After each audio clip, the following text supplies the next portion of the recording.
Why this story matters: not all news is bad news. This story highlights a kind of progress that often goes unnoticed.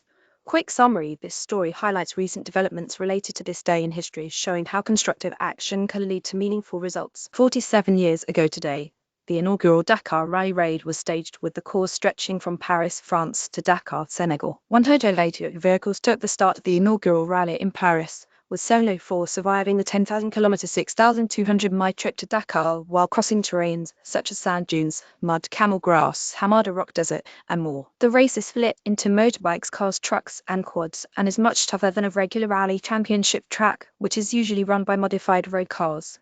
1978, the logo of the Dakar Rally.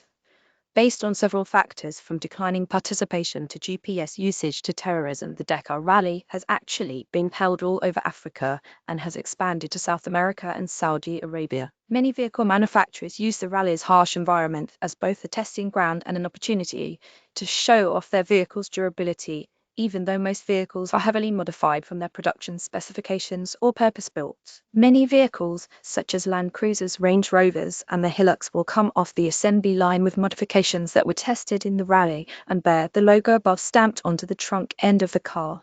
Would you like to read more good news about this day in history and on this day? More good news on this date. 49 years ago, George Washington's first victory over the British troops came quickly after he led 20,400 troops, 18 cannon, and seeing those forces through snow, sleet, and rain across the Delaware River in darkness for a surprise attack in Trenton in 1530. Charles Path, the French pioneer of film and recording industries, was born in 1863. Happy birthday to actor Jared Leto, turns 50 years old today. 1960, years ago today, Led Zeppelin played their first concert in North America as a backup band for Vanilla Fudge and Spirit when their renowned debut album hadn't been released yet.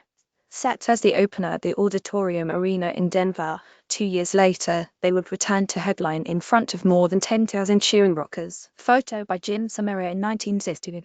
CC license regarding the 1968 show Rocky Mountain. News music critic Thomas McCluskey. They took on their first show powerfully, gutsily, unifiedly, inventively, and swingingly, but he had stronger words for John Bonham and Robert Plant, calling the former a very effective group drummer, but uninventive and subtle and unclimactic soloist, and the latter's vocals are cut above average in style, but no special appeal in sounds. 234 years ago today, the English mathematician, inventor, and mechanical engineer Charles Babbage was born. Considered to be the father of the computer, he originated the concept of a digital programmable computer, and he co-invented the first mechanical calculating machine, the difference engine, the precursor to Babbage's analytical engine, which incorporated all the essential ideas of modern computers. Babbage engaged in a broad range of interests, like philosophy, and authored several books on a variety of topics, including prohibition. Watch a video about this monumental difference maker. 1701 people are celebrating around the world today: Boxing Day, the second day of Christmas, St. Stephen's Day, and in South Africa, the Day of Goodwill, a public holiday. Also, Kwanzaa, a week-long celebration of West African heritage in the Americas, begins today and runs through January 1, culminating in a feast and gift-giving. 46 years ago today, a 4-night charity extravaganza of concerts for the people of Kampuchea kicked off in London, featuring British bands Queen, The Clash, The Pretenders, The Who, Elvis Costello, Wings, and more. Organised by Paul McCartney, the benefit shows raised money for UNICEF and the United Nations to care for victims and refugees of the Khmer Rouge regime in Cambodia, where 3 million people have been killed by Pol Pot's forces. This star-studded production was recorded and offered for sale on vinyl, and cassette and became a film. It was one of the first live benefit rock concerts, which laid the foundation for Band Aid, Live Aid, Earth Aid.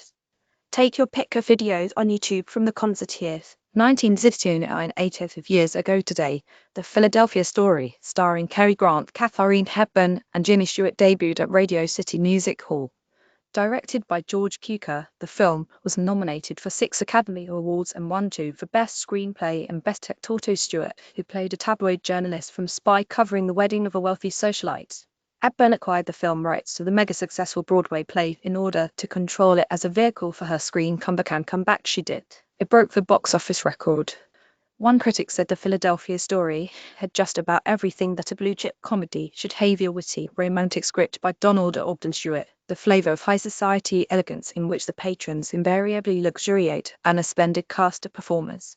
The studio MGM later remade the film in 1956 as a musical retitled High Society, starring Bing Crosby, Grace Kelly, and Frank Sinatra. Watch the famous scene OCK, Dexter Haven. 1940 article goodheadlines.org curates positive and solution-focused stories from trusted sources around the world.